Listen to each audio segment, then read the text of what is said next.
প্রিয় বন্ধু, ভাবুন তো, সারাদিন পর ক্লান্ত শরীরে আপনি বাড়ি ফিরলেন। আপনার নিজের ঘর, আপনার নিজের শান্তির জায়গা, কিন্তু কিছু আত্মীয় আসে আর আপনার এই শান্তির জায়গাটাকেই যুদ্ধক্ষেত্রে বদলে দেয়। আমরা অনেক সময় বুঝতেই পারি না, সব আত্মীয় আমাদের ভালোর জন্য আসে না, আবার কাউকে সরাসরি কিছু বলতেও পারি না, কারণ রক্তের সম্পর্ক, লোকে কি বলবে এসব ভাবি। আজকের ভিডিওটিতে কথা বলবো এমন 3 ধরনের আত্মীয় নিয়ে, যাদের কখনোই ভুলেও বারবার নিজের ঘরে, নিজের শান্তির ভেতরে ঢুকতে দেওয়া উচিত নয়। ভিডিওর একদম শেষে থাকছে ছোট্ট একটি চেকলিস্ট, যেটা দেখে আপনি বুঝতে পারবেন এই 3 ধরনের কেউ কি আপনার চারপাশে আছে কি না। তাই শেষ পর্যন্ত ভিডিওটি মন দিয়ে শুনুন।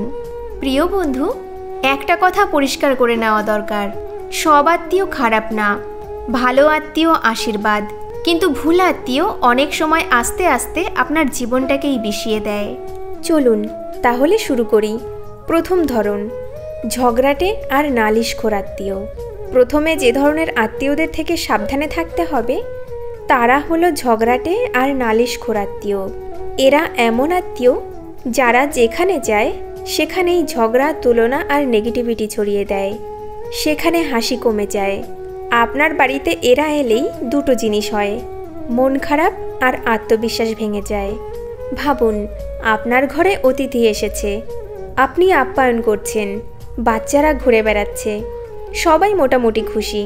ঠিক তখনই সেই আত্মীয় শুরু করবে, তোর ছেলেটা এখনও এই ছোট চাকরিটাই করছে, ওদিকে তোর ভাইয়ের ছেলেটা তো বিদেশে ডলার কামাচ্ছে। অথবা বলবে, এই বয়সেও এখনও এই পুরনো বাড়িতে থাকছো, এলাকা বদলানোর কথা ভাবছো না। দেখতে সাধারণ কথা, কিন্তু বারবার এই তুলনা শুনতে শুনতে পরিবারের সদস্যরা নিজেরাই নিজেকে ব্যর্থ মনে করতে শুরু করে। এরা আসলে তুলনা করে না, এরা হীনমন্যতা উপহার দিয়ে যায়। বাচ্চারা এমন কথা শুনে নিজেকে ব্যর্থ মনে করে, বড়রা নিজের জীবন নিয়ে লজ্জা পেতে শুরু করে। এরপর শুরু হয় নালিশ আর চুগলিবাজি। এরা একজনের কথা আরেকজনের কাছে এভাবে লাগাবে যাতে ভাই ভাইয়ের মধ্যে সন্দেহ, শাশুড়ি বৌমার মধ্যে দূরত্ব, এমনকি স্বামী স্ত্রীর মাঝেও ভুল বোঝাবুঝি তৈরি হয়। পরিবারের মধ্যে সন্দেহ আর অবিশ্বাস তৈরি হয়।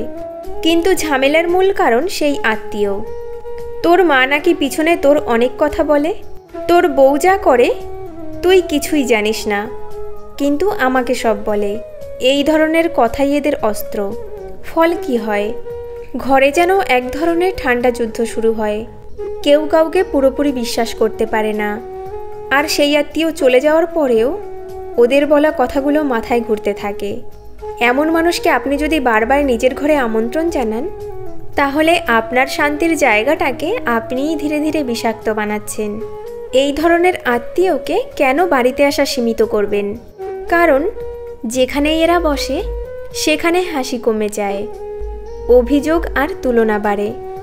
আপনার বাড়ি হওয়া উচিত নিরাপদ জায়গা, যেখানে বাচ্চারা আর বড়রা শান্তিতে নিঃশ্বাস নিতে পারবে, যাদের নাম শুনলেই আপনার বুক ধড়ফড় করে। আবার এলো নাকি? বুঝে নিন, ওদের আশা সীমিত করা দরকার, ওদের প্রবেশ নিয়ন্ত্রণ করা দরকার। শালীনভাবে দূরত্ব রেখে নিজের মানসিক শান্তিটাকে আগে বাঁচান। দ্বিতীয় ধরন, লোভী ও সুযোগ সন্ধানী আত্মীয়। দ্বিতীয় যে ধরনের আত্মীয় থেকে দূরত্ব রাখা জরুরি তারা হলো লোভী আর সুযোগ সন্ধানী আত্মীয়। এরা যখনই আপনার বাড়িতে আসে আপনি চিন্তা করেন আজ কত টাকা যাবে। কখনো ঋণ, কখনো গ্যারান্টার, কখনো ব্যবসায়ী সঙ্গী, সব জায়গায় আপনাকে ব্যবহার করতে চায়।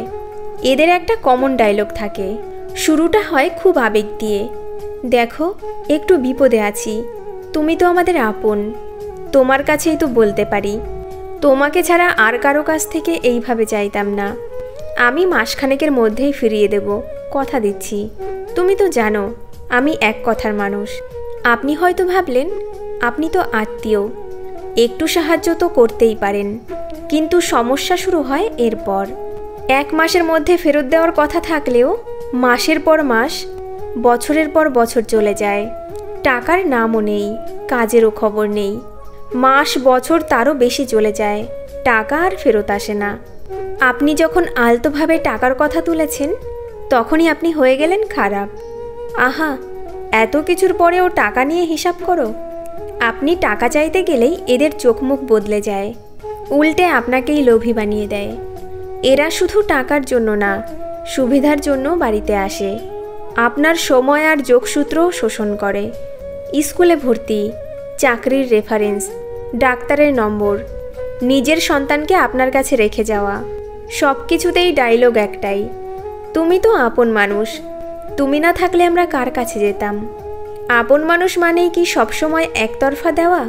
কিন্তু যখন আপনার প্রয়োজন হয়েছে আপনি খেয়াল করে দেখবেন বেশিরভাগ সময় এরা ফোন ধরেও না, ব্যস্ততা দেখায়।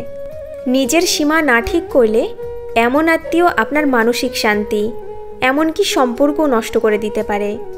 এমন আত্মীয়কে বারবার বাড়িতে ডাকা মানে নিজের অর্থনৈতিক নিরাপত্তাকে ধ্বংস করা।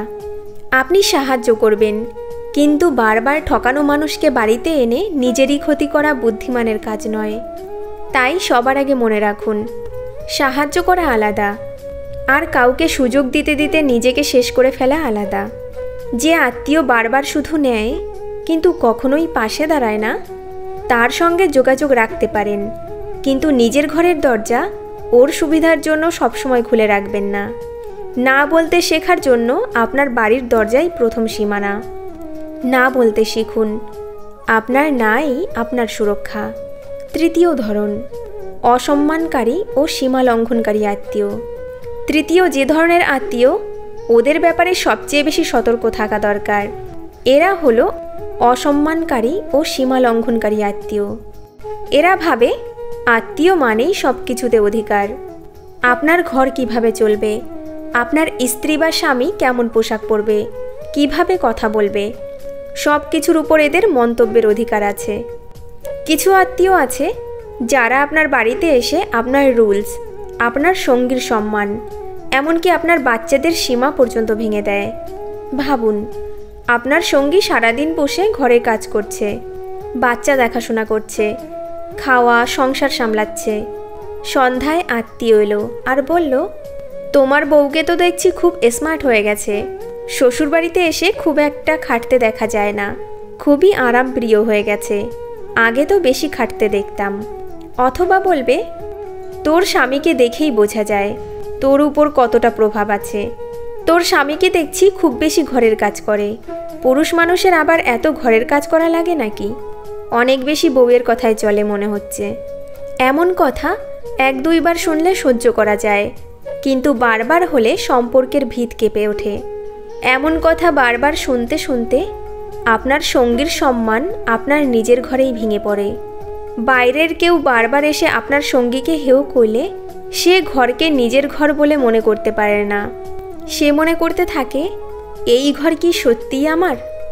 তার উপর যদি এই আত্মীয় বাচ্চাদের সামনে গালাগাল, অশ্লীল মজা, অন্যের চরিত্র নিয়ে বাজে কথা বলে, তাহলে বাচ্চারা কি শিখবে? আপনার সন্তান যদি প্রথমবার গাল শেখে, আর সেটা শিখলো আপনারই ড্রয়িং রুমে, তাও আত্মীয়ের কাছ থেকে, তখন দায় কার? বাড়ি এমন মানুষদের জন্য না যারা ছোটদের সামনে বড়দের সম্মান ভাঙে। বাচ্চারা কখনোই বই শুনে না, বেশিরভাগ সময় তারা শেখে বড়দের আচরণ দেখে। আর সেই বড়রা যদি হয় এই ধরনের আত্মীয়, তাহলে আপনার ঘরের পরিবেশ নষ্ট হতে সময় লাগবে না। তাই এই মানুষদের জন্য একটা স্পষ্ট সীমা টেনে দিন। মনে রাখুন, আপনার ঘরের একটা রুল আছে, এখানে কেউ কাউকে অসম্মান করবে না। আপনার দায়িত্ব সবার আগে নিজের পরিবারের মান সম্মান আর নিরাপত্তা রক্ষা করা, কাউকে খুশি রাখা না। যদি কেউ বারবার সেই সীমা ভাঙে, তাহলে ভদ্রভাবে তাকে বলুন, আমার বাড়িতে কাউকে অসম্মান করা চলবে না। যদি তাও না মানে, তাহলে তাদের আসার ফ্রিকোয়েন্সি কমিয়ে দিন, প্রয়োজনে বন্ধ করে দিন। বাড়ি যেন কারোর ইগো প্রদর্শনের মঞ্চ না হয়, এটা আপনার শান্তির জায়গা।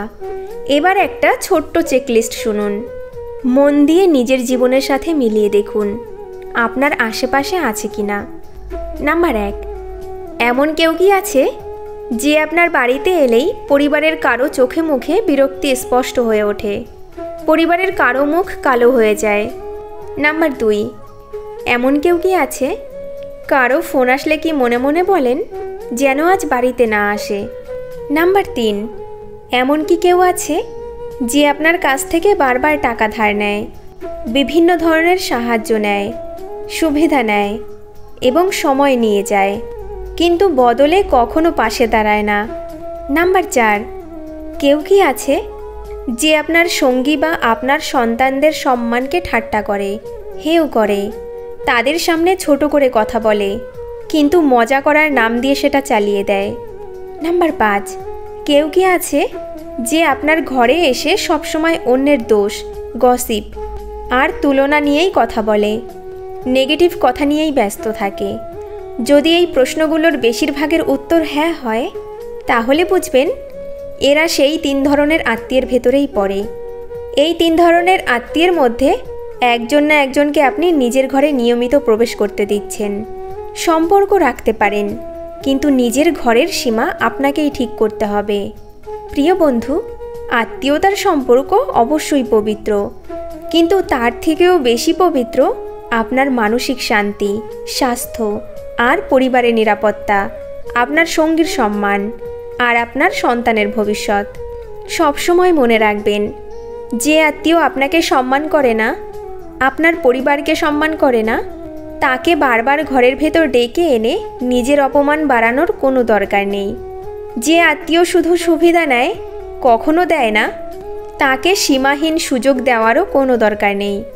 তার জন্য সবসময় দরজা খোলা রাখাও বুদ্ধিমানের কাজ নয়। আর যে আত্মীয় আপনার ঘরের শান্তি নষ্ট করে, বিষণ্ণতা ছড়ায়, গসিপ, তুলনা আর ঝগড়াই যার কাজ, তার জন্য আপনার ঘর কোনো যুদ্ধক্ষেত্র না। তাকে আপনার শান্তির ঘরে জায়গা দেওয়া মানে নিজের হাতে আগুন আনা। প্রিয় বন্ধু, দরজা বন্ধ মানেই সম্পর্ক ছিন্ন না, দরজা মানে সীমা, আর এই সীমা আপনাকেই ঠিক করতে হবে। এই সীমা ঠিক করাটা আপনার দায়িত্ব। প্রিয় বন্ধু, যদি ভিডিওটা আপনাকে ভাবতে বাধ্য করে, তাহলে কমেন্টে লিখে জানাবেন আপনার জীবনে এমন কোনো ধরনের আত্মীয় আছে? এই 3 ধরনের মধ্যে কোন ধরনের আত্মীয়কে আপনি সবচেয়ে বেশি ফেস করেন? শুধু লিখুন ঝগড়াটে, লোভী না অসম্মানকারী। আর যদি মনে হয় আজকের কথাগুলো আপনার পরিচিত কারো কাজে লাগতে পারে, তাহলে ভিডিওটি শেয়ার করুন, কারণ অনেকেই এখনও বুঝতে পারে না কার জন্য তাদের বাড়ির শান্তি নষ্ট হচ্ছে। নিজের ঘরকে নিজের শান্তির জায়গা বানিয়ে রাখুন। ভুল আত্মীয়দের জন্য নিজেকে আর নিজের পরিবারকে কোনোদিনও সস্তায় বেচে দেবেন না। প্রিয় বন্ধু, ভিডিওটি শেষ পর্যন্ত দেখার জন্য অসংখ্য ধন্যবাদ। ভালো থাকবেন, সুস্থ থাকবেন।